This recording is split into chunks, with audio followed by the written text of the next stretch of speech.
in this case, the steel it has been provided, that means the column size it has been same, that is 230 by 230. Depending upon this column size 230 by 230, the footing size is also same as 1.2 by 1.2. ठीक है, कोई cases में, in some cases the footing size varies, जैसा कोई cases में 1 by 1.2 भी हो सकता है, 1 by 1.5 हो सकता है, वैसा कॉलम साइज भी वेरी हो सकता है, दैट इज 230 by 450 भी हो सकता है. बट ये फिगर में we have taken the same size of column as 230 by 230 and footing size as 1.2 by 1.2. ठीक है, अब देखेंगे आप यहाँ पे द सेक्शन अगर यहाँ पे पास हो रहा है तो here there are different heights are provided. ठीक है, different height is provided. Point मैं नीचे से हाइट स्टार्ट कर रहा हूँ, from bottom to top we will proceed from bottom to top. और कैलकुलेशन ऑफ स्टील भी जो आप निकालेंगे we will start from bottom to top, नीचे से ऊपर जाएंगे अपन. तो कैलकुलेशन ऑफ हाइट में देखो क्या क्या चीज गिवन है, वो बहुत इंपॉर्टेंट है. ठीक है, while finding out the height of footing और height of column, which things are given, which heights are given. तो यहाँ पे देखेंगे सबसे पहले आपका जो हाइट है, एक रेक्टेंगुलर स्लैब प्रोवाइड होता है. आप फुटिंग अगर देखेंगे आप साइड पे जाने के बाद में एक रेक्टेंगुलर स्लैब रहता है, फिर उसके बाद स्लोप स्टार्ट होता है. ठीक है, तो वो जो रेक्टेंगुलर जो स्लैब रहेगा नीचे में फुटिंग का, तो वो रेक्टेंगुलर स्लैब का थिकनेस कितना है, 0.15 meter, that is 150 mm, 0.15 meters. ठीक है, अब यहां से खत्म होने के बाद में जो रिमेनिंग जो है अप टू स्लोपिंग, ठीक है, अप टू स्लोपिंग कितना है, ये टोटल 0.45 है. दैट मीन्स 0.15 अगर आप माइनस करेंगे तो कितना बन जाएगा, 300 बन जाएगा.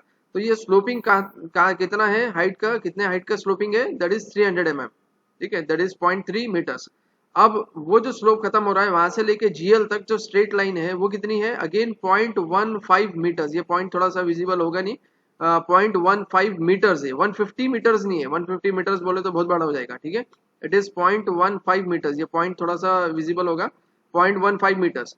अब जीएल से लेके पीएल तक जो हाइट है, दैट इज प्लिंथ लेवल तक जो हाइट है कॉलम की, वो कितनी है, 0.45 मीटर्स.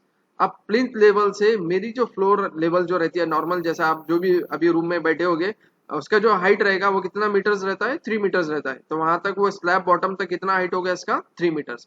दैट मीन्स अगर आपको कॉलम हाइट निकालना है तो आपको ये सब ऐड करना पड़ेगा ये कॉलम हाइट निकालने के लिए. ठीक है, तो ये यहाँ से लेके टोटल टॉप तक ये कॉलम प्रोवाइड हो रहा है आपका, प्लस ये फुटिंग की जो जाली रहेगी, ग्रिड जो रहेगी, वो फुटिंग का अलग से यहाँ पे गिवन है फिगर फुटिंग का 1.2 by 1.2, और एक अलग से फिगर है कॉलम का, दैट इज 230 by 230.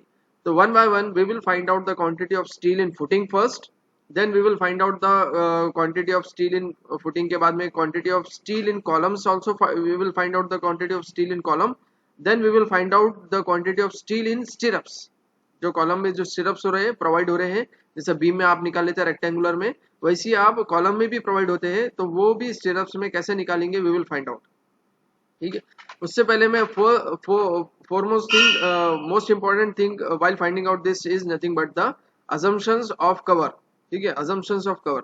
तो cover normally it has been given in the questions. If it is not given, that means ऐसा नहीं है कि if it is not given then we cannot solve the problem. ठीक है, तो you have to assume the cover depending upon the given plan and sections. We have to assume the covers. So as per IS 456, what this IS 456 says, we have to provide the covers in footing as well as we have to provide the cover in columns. So we have already studied the cover in slab also. We have already studied the cover in beams. ठीक है, तो beam में कितना cover लिए थे आप लोगों ने, 20. yes 20. What about the slab, 15. 15 लिए थे. yes 15 लिए थे. तो अब अंदाजा लगाओ कि what will be the cover in footings. 40. yes, तो अगर 40 लेना है तो फिर कॉलम का कवर कितना लेंगे आप,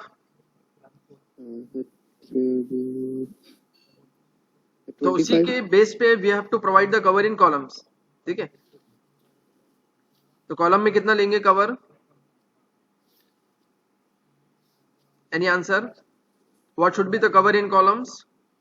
ये सारे चीजें जो है आप साइड पे जाने के बाद this things will be clear. जो आप साइड के अगर कोई एक शीट में देखेंगे तो राइट साइड कॉलम में भी 40 लेंगे. हाँ, और फुटिंग्स में, तो फुटिंग में भी 40 लेंगे. सर दोनों में सेम की थोड़ा सा कम करेंगे कॉलम में. हाँ, तो अब देखो बीम में 25 लिए थे आपने, है ना, 20 से 25 तक लिए थे. तो नॉर्मली आप देखेंगे कवर जो कॉलम रहता है, तो normally we are assuming the cover in columns as 40 and we will take the cover in footings as 50। ठीक है, यस सर। है ना। तो अपने यस सर। अजम्पशंस जो रहते हैं, ये कैसा है कि अब नहीं है गिवन तो अपन अज्यूम कर रहे हैं, बट मोस्ट प्रोबेबली अगर ये क्वेश्चन अगर समझो यूनिवर्सिटी के क्वेश्चन पेपर में अगर आता है, तो मैक्सिमम टाइम में जो रहता है वो that covers are given, because आपके कैलकुलेशंस एक दूसरे से मैच होने के लिए वो कवर्स गिवन रहता है। क्योंकि कैसा है कि इतने सारे स्टूडेंट्स अगर आंसर्स देंगे तो सबके आंसर्स वेरी होंगे, सब कोई कवर अपने हिसाब से लिखेगा, तो इसके लिए most probably covers are given. But अब ये अपने इसमें फर्स्ट इसमें we will assume the covers. ठीक है, अपने फर्स्ट इसमें we will assume the cover. तो we will assume the cover for footing as 50 mm and cover for column as 40 mm। ठीक है, तो इतना कवर हो जाएगा, बस सफिशिएंट हो जाएगा। फुटिंग्स के लिए 50 अज्यूम किया अपन ने, और कॉलम्स के लिए कितना अज्यूम किया अपन ने, covers 40 mm on all sides. मतलब ये कॉलम का जो दिख रहा है ऊपर सेक्शन 4 बार है कॉलम में 16 mm के, तो इसके लिए कवर 40 प्रोवाइड होगा। और ये फुटिंग के नीचे में जो जाली दिख रही है, ग्रिड जो दिख रही है, उसके लिए अगर मैं कवर प्रोवाइड करूंगा सब साइड से, चारों साइड से, तो उसका कवर रहेगा 50 mm। तो ये चीज क्लियर होगी सबके लिए, ठीक है। Yes sir. Yes. तो अभी नेक्स्ट इसमें we will solve the problem to find out the quantity of steel in case of footings. अब उसमें देखो फुटिंग में ये तो जाली की फिगर बता दिया इसने, जिसमें स्पेसिंग कितना बता, देखो 12 mm 5 उसका साइज ऑफ बार है at the rate of 100 centre to centre in both directions. Because इसने क्या किया, मेन स्टील भी और डिस्ट्रीब्यूशन स्टील भी, जैसा आपने स्लैब में निकाले थे ना मेन स्टील डिस्ट्रीब्यूशन स्टील, तो वैसे ही यहाँ पे भी रहता है फुटिंग्स में main steel distribution steel. But इसने कंफ्यूज ना करते हुए इसने क्या किया ये क्वेश्चन में कि 12 mm दोनों डायरेक्शंस में लिया, मतलब LX डायरेक्शन में भी, अलोंग X डायरेक्शन में भी, अलोंग Y डायरेक्शन में भी, दोनों डायरेक्शंस में spacing is also same and diameter of bar is also same. That means main bar is also 12 mm 100 mm center to center and distribution bar is also 12 mm 100 mm center to center। ठीक है, तो ये चीज clear हो गई कि main बार का size भी वही है और स्पेसिंग भी वही है जो बार जो साइज डिस्ट्रीब्यूशन का है, दैट इज 12 mm, और उसकी स्पेसिंग भी कितनी है 100 mm से। अब इसमें डिस्टिंग्विश कैसे करेंगे कि which bar is main bar and which bar is distribution bar, दोनों सेम है, मगर आपको कैलकुलेशंस में तो डिफरेंट बताना पड़ेगा कि मेरा मेन बार इतने नंबर्स आ गए, वो नंबर्स भी सेम आएंगे, साइज भी सेम आएगा, लेंथ भी सेम आएगा, बट हेडिंग्स में लिखते वक्त आपको लिखना पड़ेगा कि ये मेन बार है और ये डिस्ट्रीब्यूशन बार है। तो मैं मेन बार को डिस्टिंग्विश कैसे करूंगा, any idea about this? Sir x direction में मेन बार को पुट करते हैं और वाई डायरेक्शन में डिस्ट्रीब्यूशन बार को। अच्छा, एक्स डायरेक्शन में मेन बार और वाई डायरेक्शन में डिस्ट्रीब्यूशन बार, ऐसा कोई फिक्स चीज है क्या? सर जैसा स्लैब में किए थे वैसे ही। नहीं नहीं नहीं, वैसा नहीं। अब मैंने स्लैब में भी आपको एक क्राइटेरिया बताया था, क्या बताया था स्लैब में कि शॉर्ट शॉर्ट जिसका रहता है वहां पे हाँ मेन बार रहता है, जो लॉन्ग साइड रहते हैं उसमें डिस्ट्रीब्यूशन बार डालते हैं। हाँ, डिस्ट्रीब्यूशन बार था। अब ये कंसेप्ट यहाँ पे क्यों नहीं होगा, क्योंकि दोनों का साइज सेम हो गया 1.2 1.2, मतलब ये इसमें कोई है ही नहीं कि भाई कौन सा शॉर्टर डायरेक्शन से और कौन सा लॉन्गर डायरेक्शन है। ठीक है, तो आपको क्या करना पड़ेगा, इसको छोड़ के मेन फिगर पे देखना पड़ेगा। मेन फिगर में देखो सबसे नीचे में दिख रहे हैं, सबसे नीचे दिख रहा है। अब देखो गोल डॉट्स दिख रहे हैं आपको, सिर्फ डॉट दिख रहे हैं, 1 2 3 4 5 6 7 डॉट्स दिख रहे हैं, डॉट्स। ठीक है, और उसके नीचे में एक एंकर बार दिख रहा है, एंकर बार दिख रहा है। Yes sir. हाँ, तो ये जो डॉट्स है वो क्या है? डिस्ट्रीब्यूशन बार सर। हाँ, डिस्ट्रीब्यूशन बार। और ये जो एंकर दिख रहा है सीधा वाला बार, वो कौन सा है? मेन बार। मेन बार है। ठीक है, तो अब ये कंफ्यूजन दूर हो गया कि मैंने क्या किया, प्लान में देखा कि प्लान में देखने के बाद ये जो स्ट्रेट बार दिख रहा है मेरे को, जिसमें 2 एंकर्स प्रोवाइडेड है, 180 डिग्रीज का एंकर है, हुक प्रोवाइडेड है, जो ऐसे हुक वाला जो बार दिख रहा है वो बन गया मेरा मेन बार। और जो डॉट दिख रहा है मेरे को, ब्लैक कलर का डॉट, 7 डॉट्स दिख रही है, तो खैर ऐसी एग्जांपल में 7 डॉट्स दिया, बट वी विल कैलकुलेट कितने डिस्ट्रीब्यूशन आएंगे। ठीक है, तो ये जो डॉट्स दिख रहे हैं जो मेन बार के ऊपर रेस्ट होते हैं वो बन गए डिस्ट्रीब्यूशन बार। वो क्या बन गए? डिस्ट्रीब्यूशन बार। तो एक चीज समझ में आई कि मेन बार कहाँ रहेगा, बॉटम में। बॉटम Bottom में, में। और डिस्ट्रीब्यूशन बार का रहेगा टॉप में। टॉप में, ठीक है।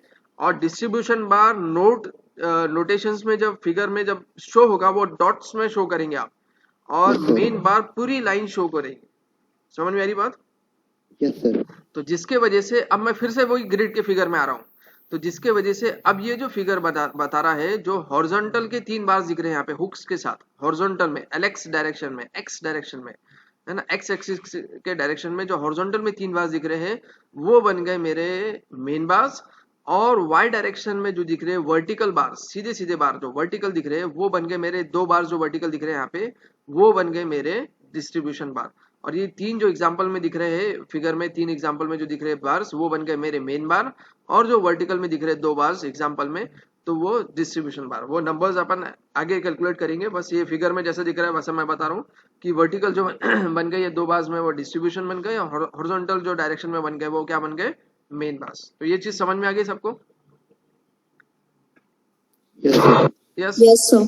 समझ में आया? क्योंकि जैसा मैंने स्लैब में बताया था कि यहाँ पे डिसाइड करना कि which bar is a main bar and which bar is a distribution bar is most most most important, ठीक है।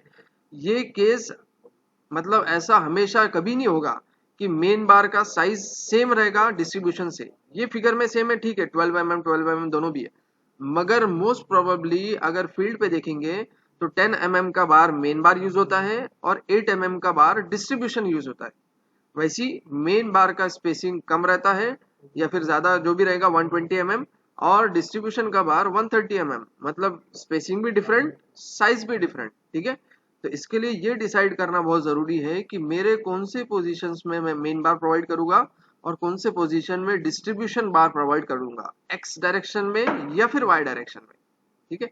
जो स्लैब का जो कंसर्न था वही कंसर्न से आप फुटिंग में मेन और डिस्ट्रीब्यूशन को डिसाइड करके अप्लाई करना स्टार्ट कर देना है, ठीक है। अपन हो सके तो नेक्स्ट लेक्चर में अपन कोई साइज डिफरेंट या फिर स्पेसिंग डिफरेंट वाला कोई ऐसा करेंगे जिसमें और भी क्लियर होगा, या फिर देखेंगे अपन, ठीक है। तो अभी प्रेजेंट केस तो सॉल्व कर लेंगे जिसमें this x direction is in this x directions we are considering the main bar which is having these hooks, or the dots, this indicates the distribution bar. So first we will find out the length of main bar. तो मैं लिख रहा हूं यहाँ पे length of main bar, और एक आसानी के लिए we will call this as LX, क्योंकि x डायरेक्शन कंसिडर हो रहा है, ठीक है। LX x डायरेक्शन में we are providing main bars, ठीक है। तो x डायरेक्शन में we are providing main bars. अब उसका लेंथ कैसे निकालेंगे, लेंथ ऑफ मेन बार बताओ क्या रहेगा? L plus 18D यस, और minus cover twice cover L plus 2 times 9 diameter of बार, क्योंकि हुक्स प्रोवाइडेड हो रहे हैं दोनों तरफ, ठीक है, और माइनस दोनों साइड में कवर प्रोवाइड हो रहा है, तो मैं कवर भी लिख दूंगा यहाँ पे, ठीक है। तो कवर प्रोवाइड हो रहा है तो जिसकी वजह से मैंने कवर भी लिख दिया, दैट इज कवर। अब मेरे पास लेंथ इन एक्स डायरेक्शन कितना है देखो 1200, तो मैं मीटर्स में अभी एमएम में रखो क्योंकि मेरे पास सारी चीजें एमएम में यूज करूंगा, बाद में उसको मीटर में कन्वर्ट करना है। कभी भी कैलकुलेशन एक ही से स्टार्ट करना है, अगर एमएम स्टार्ट कर रहे हैं तो एमएम ही करो, और मीटर स्टार्ट कर रहे हैं तो मीटर ही करो। बट एमएम से स्टार्ट करने से प्रोविजन एक बेनिफिट एक मिलता है, क्योंकि बार्स की डायमीटर अपन एमएम में ले रहे हैं तो पूरा कैलकुलेशन एमएम में करो, आखिरी में अपन उसको मीटर में कर देंगे, ठीक है। तो अब मैं सारे कैलकुलेशन फर्स्ट इसमें क्या करूंगा, एमएम में करूंगा। तो 1200 क्या बन गया उसका एमएम में, ठीक है, plus 2 times 9 into diameter of बार कितना है 12 mm माइनस 2 टाइम्स कवर। अब कवर कितना है मेरे पास, अब मैं फुटिंग की बात कर रहा हूं, तो फुटिंग के लिए कवर कितना है मेरे पास 50 mm। समझ में आया? 2 कवर को माइनस किए तो दिख रहा है यहाँ पे 2 स्पेस छुट्टी दिख रही है, यहाँ पे लेफ्ट साइड भी छुटा है, राइट साइड भी छुटा है, तो 2 कवर हो गया।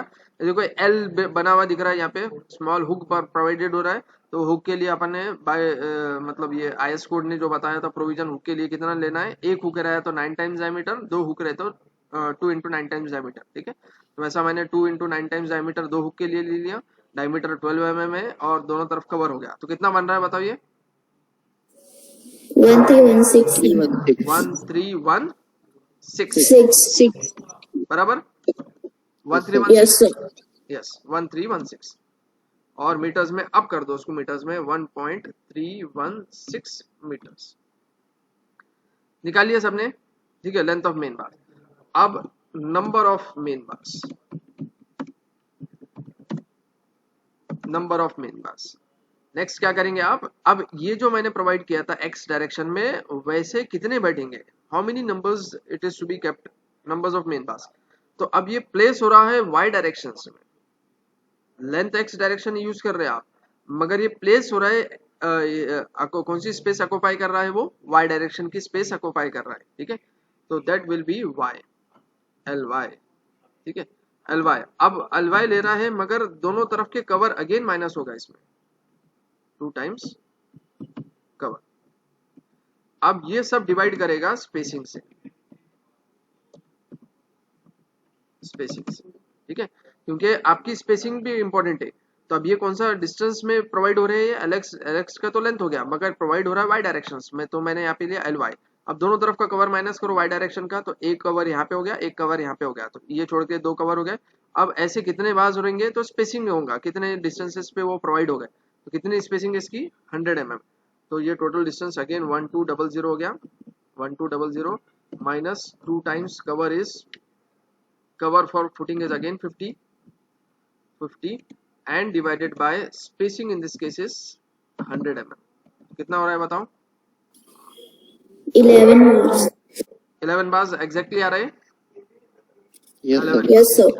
11 बार्स अब फैक्टर ऑफ सेफ्टी क्या बोलता है कि 11 प्लस 1 जैसा स्लैब में यूज करते हैं एक एक्स्ट्रा यूज करना ही है ठीक है ना फैक्टर ऑफ सेफ्टी तो ऐसे बन गए आपके 12 बार्स ऐसे कितने बार्स हो गए आपके पास 12 बार्स तो मेन बार की लेंथ बन गई 1.316 और उसी का नंबर्स ऑफ बार्स बन गए 12 नंबर्स आपके मेन बार्स बन गए ठीक है अब same way length of distribution bars अब लेंथ ऑफ डिस्ट्रीब्यूशन बार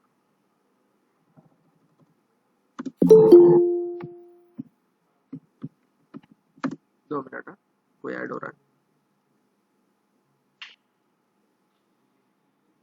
तो सेम वे में डिस्ट्रीब्यूशन बार्स तो अब डिस्ट्रीब्यूशन बार्स कौन से डायरेक्शन में देखो वाई डायरेक्शन में तो अब एलएक्स नहीं आएगा यहाँ पे क्या आएगा एल वाई आएगा फॉर्मूला क्या बनेगा L plus 2 times 95 minus 2 times cover क्योंकि यहाँ पे देखो वाई डायरेक्शन में प्रोवाइड हो रहा है डिस्ट्रीब्यूशन बार तो उसके लिए 2 हुक प्रोवाइड हो रहे हैं और 2 कवर माइनस हो रहा है मतलब फॉर्मूला विल बी सेम तो सिर्फ यहाँ पे एल एक्स के बजाय एल वाई हो जाएगा और एल प्लस 2 इंटू 2 हुक के लिए और 2 कवर के लिए मतलब ये सारी चीजें सब सेम है यहाँ पे क्योंकि लेंथ सेम होने की वजह से डिस्ट्रीब्यूशन बार ये भी सेम बन गया नंबर्स ऑफ बार्स भी क्या रहेंगे अब सेम हो जाएंगे ठीक है बट यहाँ पे सिर्फ क्या चेंज होगा एल एक्स हो जाएगा बाकी ये भी कितने नंबर्स बन जाएंगे 12 नंबर्स समझ में आ रही चीज समझ में आया सबको Yes, sir.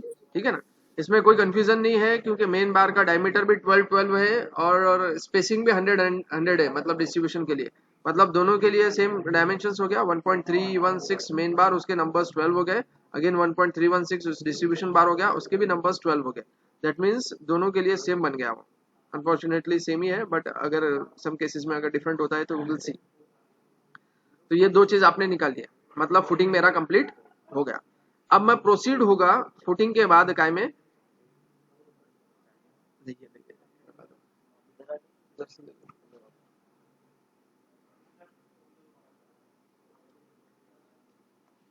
अब नेक्स्ट केस में आप क्या करेंगे अब स्टील इन फुटिंग्स के बाद अब स्टील इन कॉलम निकालूंगा मैं ठीक है अब देखो कॉलम में कितने बार्स है देखो how many bars in column is there 4 yes 4 यहाँ पे देखो कॉलम का छोटा सा फिगर भी है ठीक है मगर फिगर में क्या किया इसने 4 डॉट तो बताया मगर डॉट की साइज नहीं बताया और साइज मतलब इन द सेंस बार की साइज नहीं बताया 230 बाय 230 बताया यहाँ पे बट अब मैं फिर से प्लान में देखूंगा तो यहाँ पे देखो क्या दिया है 6 mm phi at the rate 150 centre to centre दिख रहा है यहाँ पे 6 mm phi at the rate 150 centre to centre मतलब मेरे कॉलम में जितने बार्स है वो क्या है 150 mm सेंटर टू सेंटर उसकी स्पेसिंग है और उसका डायमीटर कितना है कॉलम में जो प्रोवाइडेड है उसका डायमीटर है 6 mm उसका डायमीटर कितना है वो स्टीरअप है उसके नीचे जो दिया है ना 4 into 16 और वो सॉरी सॉरी कॉलम सॉरी है। Sorry sorry sorry 4 into 16, yes 4 into 16, yes वो सिरप्स के लिए है, सिरप्स के लिए, ठीक है। 4 बार्स है और इसका 16 mm डायमीटर, यस वो सिरप्स के लिए 6 mm, सॉरी, है ना। 2 मिनट, हाँ।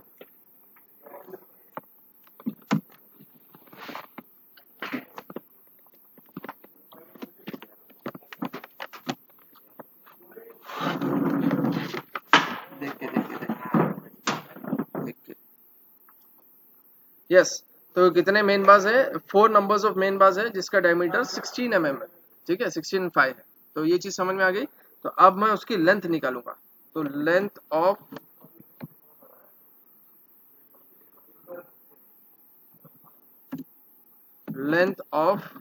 मेन, अब उसको मेन बार ही बोलेंगे अपन, ठीक है, main bar in but column straight, straight भी थोड़ा सा आइडेंटिफिकेशन है, ठीक है। Length of main bar in column that is straight. तो these are the straight 4 bars, ठीक है, ये 4 बार्स है। अब length of main bar in column that is straight. अब उसकी लेंथ देखो कैसे निकालेंगे आप, लेंथ इज मोस्ट इंपॉर्टेंट, ठीक है। इसको मैं नोटेशंस में कैपिटल एल ही दे दूंगा सिर्फ, ठीक है, एल एक्स एल वाई तो ही नहीं है डायरेक्शंस, तो फिर सिर्फ एल दे दूंगा इसका। अब एल के लिए लेंथ कितनी रहेंगी कॉलम्स के लिए, बताओ कैसे कैलकुलेट होगा।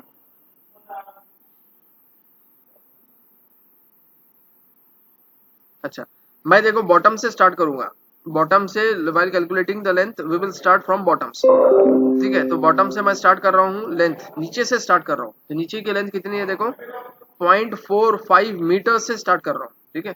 तो मैं सबसे पहले नीचे से from from bottom we are starting, ठीक है।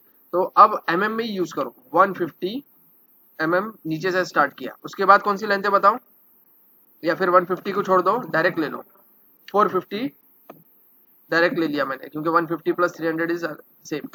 और उसके बाद कौन सी लेंथ है, अगेन 150, ठीक है, ये 450 है, फिर 150 है, फिर अगेन 450 है, ठीक है। उसके बाद कितनी है, 3000, ठीक है, प्लस और क्या लेंथ बाकी है देखो यहाँ पे।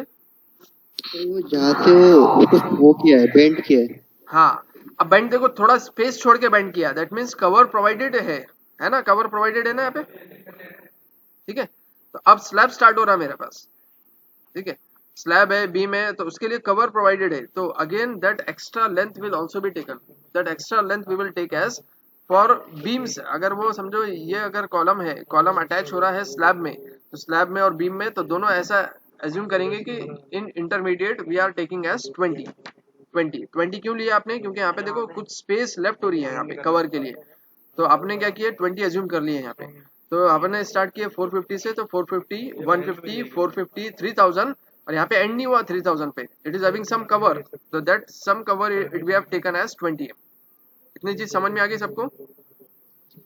Yes sir. अब Yes, ये तो sir. टोटल लेंथ होगी, मगर ये टोटल लेंथ ऑफ मेन बार नहीं है ये, इसमें क्या माइनस होगा बताओ। ये तो आपने कवर हाइट्स ऐड की है सिर्फ, this heights addition will not be the length of the columns, ठीक है। अब माइनस करते वक्त देखो फिर से, अब जैसा मैंने नीचे से स्टार्ट किया था ऊपर तक, अब मैं माइनस वाला पार्ट भी नीचे से स्टार्ट करूंगा। तो नीचे से देखो, सबसे पहले माइनस में क्या होगा बताओ। Sir, cover yes, only cover of, एक 1 टाइम्स कवर, तो कवर ऑफ, व्हाइटनर और केवी स्टिक नहीं है। अच्छा ठीक है, दो सामान दिए, एक सामान अपनी ले ली थी, इनको दो सामान ठीक, व्हाइटनर केवी स्टिक ये 10 फाइलें है ना। और हाँ, ठीक। तो नीचे से कवर फुटिंग, फुटिंग कवर बोलो, कवर फुटिंग, ठीक है। तो नीचे का cover of footing will be subtracted, minus करूंगा मैं नीचे से। और उसके ऊपर देखो, अब ये देखो बार में मेरे पास क्या हो रहा है, या फुटिंग माइनस की है। अब मेरे पास जो कॉलम का वर्टिकल बार था वो रेस्ट हो रहा है 2 बार्स के ऊपर, ठीक है। दैट मीन्स वो 2 बार भी माइनस करना है मेरे को। तो कितने माइनस करूंगा मैं, -10, -10, ठीक है, समझ में आया ये, 10 नहीं सॉरी, -12, -12। Yes sir. ये 2 माइनस क्यों किया मैंने, 2 माइनस 12 क्यों किया? यस, ये -2 12 दो बार क्यों किया मैंने यहाँ पे? नीचे से स्टार्ट करते वक्त पहले कवर माइनस किया, फिर बाद में मैंने माइनस किया, माइनस करते वक्त में माइनस एक बार ये मेन बार जो फुटिंग था, फुटिंग का बार 12 mm है, ठीक है, तो वो भी माइनस करना पड़ेगा, उसके ऊपर डिस्ट्रीब्यूशन है, फिर उसके ऊपर से फिर मेरा कॉलम रेस्ट हो रहा है, कॉलम का बार, दैट मीन्स मेन बार भी 12 mm का है, वो एक बार माइनस किया मैंने फुटिंग का, और डिस्ट्रीब्यूशन का भी 12 mm का जो बार है, देखो डिस्ट्रीब्यूशन के ऊपर रेस्ट हो रही है, ठीक है, दैट मीन्स एक मेन बार के लिए 12 mm माइनस किया, अगेन डिस्ट्रीब्यूशन के लिए 12 mm माइनस किया, ऐसे दो बार मैंने माइनस किया, ठीक है, इतना सब माइनस हो गया, ये माइनस हो यस गया। सर। और एक चीज ऐड करना है इसमें, और एक चीज क्या ऐड करना है, ये देखो ये एक्स्ट्रा, नीचे 250। यस, ये एक्स्ट्रा 250 यहाँ पे प्रोवाइडेड है और एक्स्ट्रा 200 ऊपर प्रोवाइडेड है, ठीक है, दिख रहा है नीचे 250 एक्स्ट्रा प्रोवाइडेड है मेन बार के लिए, दिख रहा है एंकर में, है ना, यस सर। ये 250 मैं ऐड कर लूंगा, और ऊपर कितना देखो, ऊपर में स्लैब में जो जा रहा है कितना जा रहा है, 200। 200, यस 200,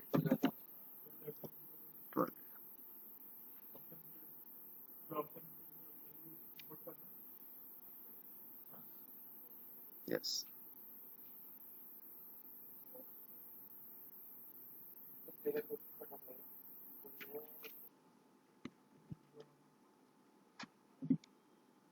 तो कितना हो रहा है बताओ, ये कितना हो रहा है बताओ, 450 प्लस 150, Sir, 4446. 4446। 4446 yes, 4.446 metres. सबका ये आंसर आ रहा है? Yes, sir. समझ यस में आया सर। क्या क्या चीजें की है आपने? Yes sir. Yes, sir. Column का लेंथ ऑफ मेन बार निकालना बहुत ज्यादा इंपॉर्टेंट है, ठीक है, तो वो आपको हर एक चीज माइनस और प्लस वो आपको प्लान में देखना पड़ेगा, ये प्लान है actually, this is nothing but the plan, ठीक है, जिसमें कौन सी चीज ऐड होगी, कौन सी चीज सब्सट्रैक्ट होगी, everything it is to be taken care from this plan, ठीक है, तो मैंने एडिशन नीचे से ऊपर तक एडिशन कर दिया, सब्सट्रैक्शन भी नीचे से स्टार्ट किया, जिसमें कवर माइनस किया, मेन बार का डायमीटर माइनस किया, डिस्ट्रीब्यूशन का बार का डायमीटर माइनस किया, और एक्स्ट्रा मैंने एडिशन करते वक्त वो एडिशन नहीं किया था, तो अब किया कि मैंने यहाँ पे, अब कॉलम खड़े कैसा होगा, तो कुछ एल प्रोवाइड होगा, तो एल प्रोवाइड करने के लिए 250 नीचे एल है और 200 ऊपर एल है, तो मैंने यहाँ पे 250 एल लिया और 200 एल लिया एडिशन के साथ, ऐसा सारा प्लस माइनस करने के बाद में बन गया 4.446, ठीक है, तो लेंथ ऑफ ये क्या बन गया, मेन बार्स। ऐसे कितने नंबर्स हैं, 4 numbers, 16 mm 5 which is having a length of 4.446। यार इतना क्लियर हो गया सबको? यस। Yes, sir. अब मैं नेक्स्ट कंडीशन में क्या निकालूंगा, स्टील इन कॉलम स्टीरप्स, ठीक है, या फिर डायरेक्टली कॉलम स्टीरप्स लिख दो आप, कॉलम स्टीरप्स। अब कॉलम स्टीरप्स का लेंथ कैसे निकालेंगे, कॉलम स्टीरप्स का लेंथ, अब 230 है, ठीक है, बट ये 230 जो है वो आउटर टू आउटर है, जिसमें कवर भी होगा, अब कवर ऑफ कॉलम कितना लिया आपने, 40 लिए, ठीक है, तो 40 लिए, जिसके वजह से अपने को पहले विड्थ मालूम करना पड़ेगा और डेप्थ मालूम करना पड़ेगा, ठीक है, तो अब विड्थ मालूम करने के लिए कॉलम का, that is 230 is the width of column and 230 is again the in depth of column, column की जो डेप्थ है अगेन 230 है, तो विड्थ निकालने के लिए first we will find out the width, तो मैं लेंथ ना लिखते हुए कॉलम स्टीरप्स में first we will find out the width, तो that width is nothing but we will consider as B, तो capital B minus 2 times cover, तो capital B कितना है मेरे पास अभी में 230 है, minus 2 times cover, cover of column कितना है 40 mm, कितना बन जाएगा बताओ, 150. 150। 150, यस 150 mm, तो मेरा बी कितना बन गया 150 mm, वैसे डी भी निकाल लूंगा मैं, तो small D is equals to capital D minus 2 times cover, but same है, बट मैं फिर से लिख ले रहा हूँ, ठीक है, उसमें कंफ्यूज मत हो, मैं फिर से लिख रहा हूँ, हालांकि कैलकुलेशन सेम ही है। तो this is nothing but again 230 minus 2 times cover, cover in this case is again 40 for column, तो सेम आ जाएगा, वो कितना रहेगा 150 mm, ठीक है। तो मतलब width of this column is 150 mm after subtracting covers, and depth of this column is again effective depth of this column size is again 150 mm after subtracting the covers। अब length निकालते वक्त length निकालो पहले, length of stirrups,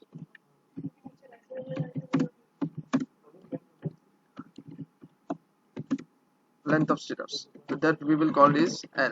अब ऐसे length of stirrup में कितना रहेगा 1 2 3 4 4 साइड्स है, that means 2 sides are for width plus 2 sides are for effective depth plus, अब हुक भी दिख रहा है यहाँ पे, देखो कितना हुक है, 2 हुक्स दिख रहे हैं, तो 2 हुक्स के लिए क्या क्या क्राइटेरिया बोलता है 12 टाइम्स डायमीटर ऑफ बार, ठीक है, 2 हुक्स है तो 2 into 12 times the diameter of बार, ठीक है।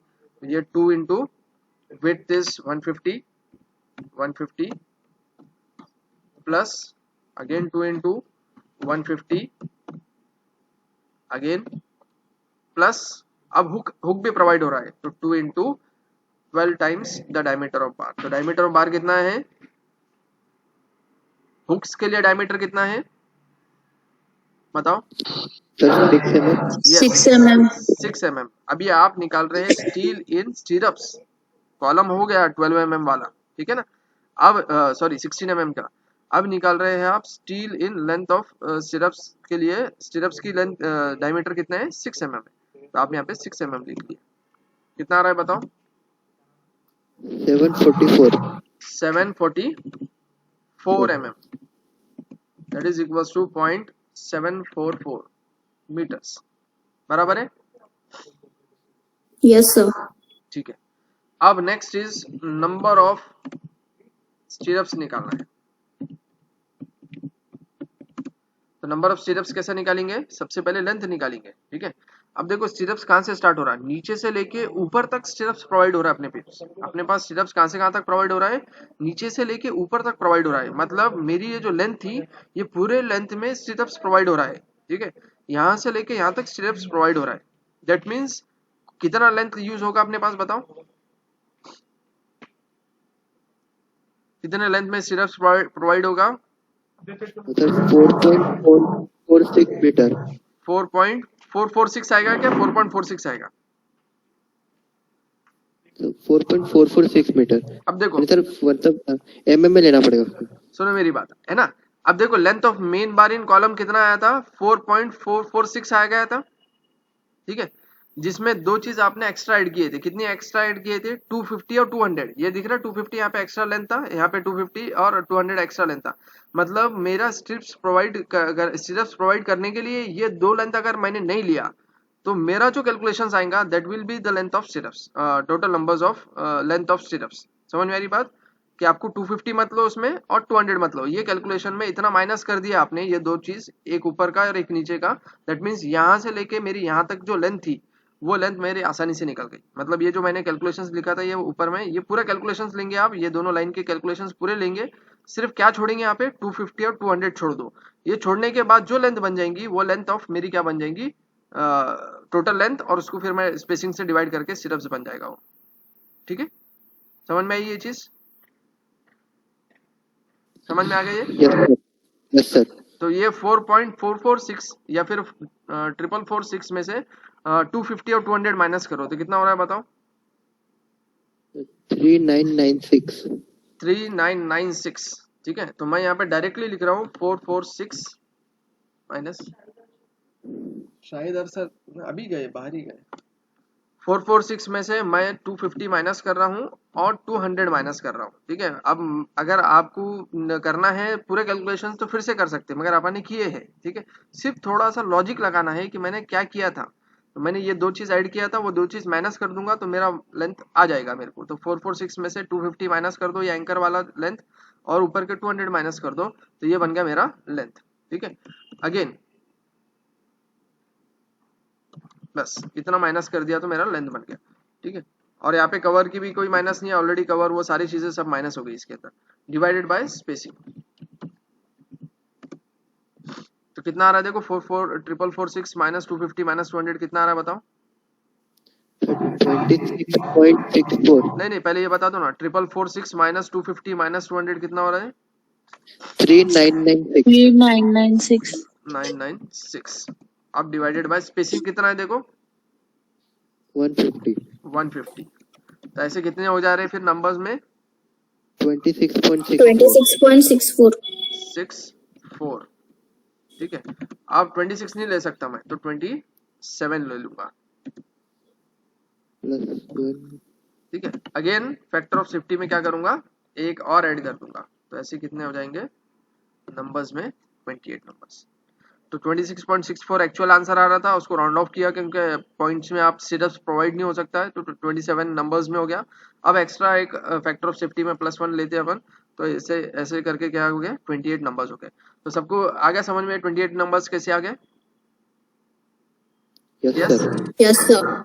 चलो, तो अब ये सारे डाटा जो आपने कैलकुलेट किए थे, अब आपको बार बेंडिंग शेड्यूल के फॉर्म में इसको रिप्रेजेंट करना है, ये टेबल फॉर्म में, जिसमें सीरियल नंबर एक हेड है, जिसमें कॉलम है, डिस्क्रिप्शन है, shape of bar, number of bar, diameter of bar, length of bar, total length, weight and total weight.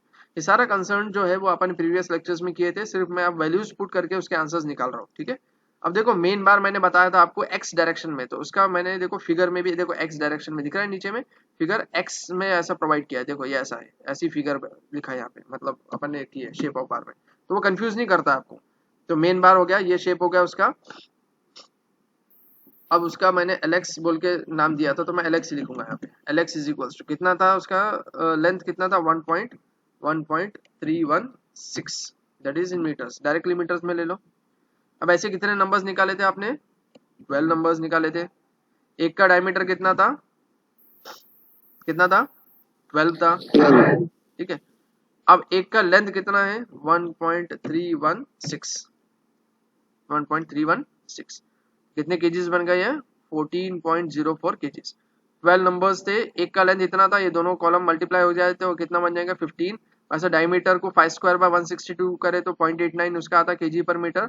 ये केजी पर मीटर वेट और टोटल वेट में से मल्टीप्लाई होगा, टोटल लेंथ से दोनों कॉलम मल्टीप्लाई करेंगे तो बन जाएगा 14.04। अब डिस्ट्रीब्यूशन बार भी सेम ही था, तो मगर लिखना तो पड़ेगा यहाँ पे, तो L y that is having same length 1.316, length is same, सब चीजें सेम है बट लिखना तो पड़ेगा। अब ये देखो कैसा शेप है इसका, देखो कैसा शेप है, वर्टिकल है, तो मैंने वर्टिकल शेप यहाँ पे लिख दिया, ड्रॉ कर दिया। 12 है, उसका भी डायमीटर नंबर्स 12 आए थे, डायमीटर भी 12 आया था, लेंथ भी सेम आया था, मतलब स्पेसिंग वो सारी चीजें सेम थी, तो उसका भी वेट वही बन गया 14.04। अब देखो थर्ड चीज क्या थी यहाँ पे, कॉलम। अब कॉलम मेन बास, कॉलम मेन बास स्ट्रेट, ठीक है, कॉलम मेन बास स्ट्रेट। अब मेन बास स्ट्रेट की लेंथ कितनी यूज हुई थी अपने पास बताओ, मेन बार की लेंथ कितनी आई थी, यहाँ पे देख लो, नहीं तो एक बार ऊपर में देख लो, length of main bar in column straight कितना आया था 4.44, 4.446 यस, तो मैं यहाँ पे लिखूंगा 4.446 दैट इज मीटर्स, आ गया 4.446। ऐसे कितने नंबर्स के हैं मेन बार, कितने नंबर, दो हाँ सर कॉलम दो में, कॉलम में चार चार चार नंबर्स है। डायमीटर कितना है सर 16 एक की लेंथ कितनी आ गई 4.446, ठीक है। ये सब मल्टीप्लाई होने के बाद आंसर बन गया 28.07। समझ में आ गई ये चीज, यस सर सबको समझ में आई है। Yes, sir.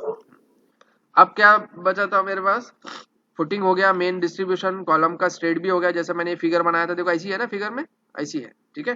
तो शेप ऑफ बार आपको काम आसान करता है, ये शेप ऑफ बार जो है ना वो आपको मतलब आइडिया क्लियर करता है कि वो दिखने में कैसा है और उसके नंबर्स कितने आ रही है, सारी चीजें तो आगे आ गई। तो ये मेन बार ऐसा दिख रहा है तो अपन ने ऐसा ड्रॉ किया, डिस्ट्रीब्यूशन बार ऐसा दिख रहा है तो ऐसी ड्रॉ किया, कॉलम मेन बार कैसा दिख रहा है, यहाँ पे 2 दिख रहे हैं ऐसे एल के साथ में, जिसमें 250 नीचे एल था और ऊपर में 200 एल था, तो मैंने एक दोनों को सेम एल करके ड्रॉ किया इसको। तो ये आ रहा है कॉलम का 4 नंबर्स के 12 से। अब फोर्थ केस इंपॉर्टेंट मेरे पास था, जो था स्टीरअप्स, तो मैं स्टीरअप्स लिखूंगा। अब स्टीरअप्स का अगेन लेंथ ऑफ स्टीरअप कितना आया था, देखो लेंथ ऑफ स्टीरअप इज 0.744, तो वही लिखूंगा मैं 0.744 मीटर्स। ऐसे कितने नंबर्स थे, 28. 28। एक का साइज कितना था, 6 mm. 6 mm। लेंथ कितना था, 0.744। एक का साइज डायमीटर 6 mm, कितना वेट आ गया उसका, 4.63। अब लास्ट इसमें इसको एडिशन कर लो, वो आप कर लो, यहाँ पे शायद हाइड हो गया है या फिर आ जाएगा, आ गया। तो इसका एडिशन कितना होगा,